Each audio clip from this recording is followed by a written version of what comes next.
Welcome to another introductory lesson of human physiology. Over here we have the second chapter of human physiology, that is the respiration chapter we are going to deal with. First of all, you need not to be confused with the term respiration and breathing.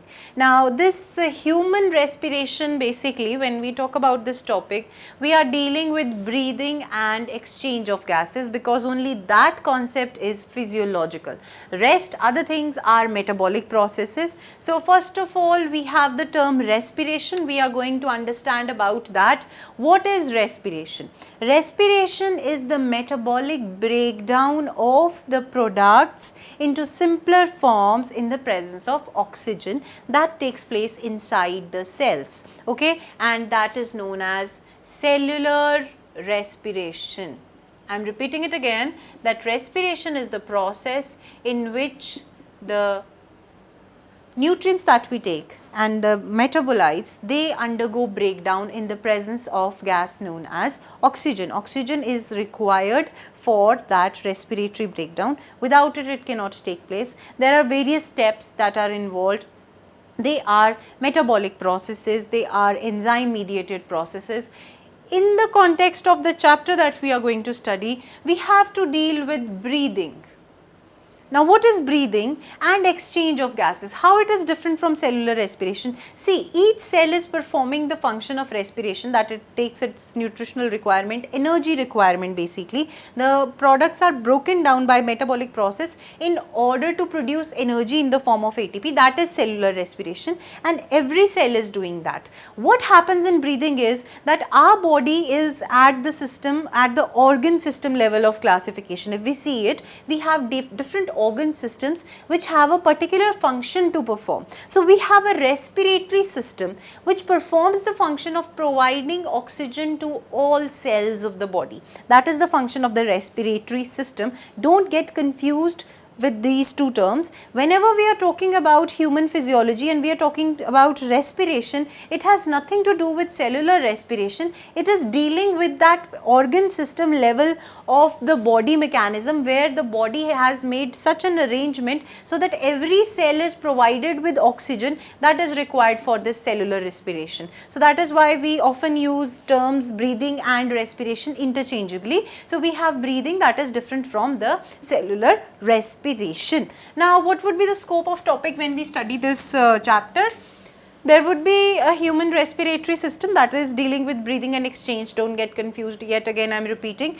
That system would be known as human respiratory system. We have to see the organs which would be involved in it. Next we see, with the help of those organs and understanding whatever the role of each organ is, we see the mechanism of breathing, where we have intake of air by the process known as inspiration, while giving out would be expiration. So we deal with both of these processes individually, taking into account the role of each organ, okay, and you have to deal with another term that I would use quite oftenly, that is negative pressure breathing, okay. So ours is a negative pressure breathing. What is the mechanism behind it? That we have to study.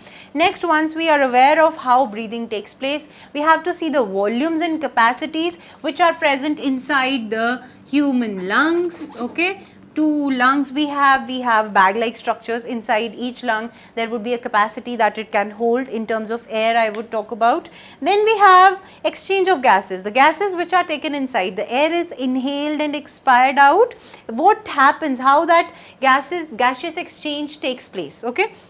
That too again is to be studied with consideration of organs. Exchange of gases is to be studied.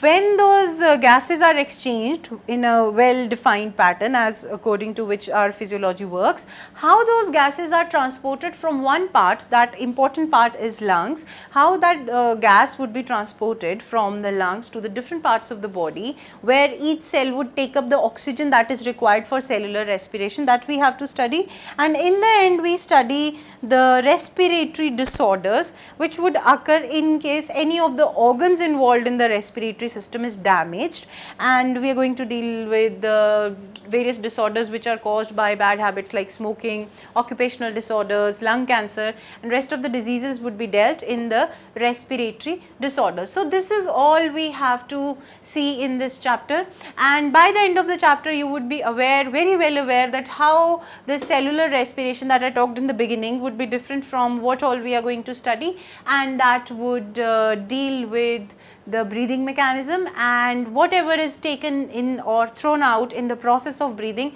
how that is exchanged and transported within the body.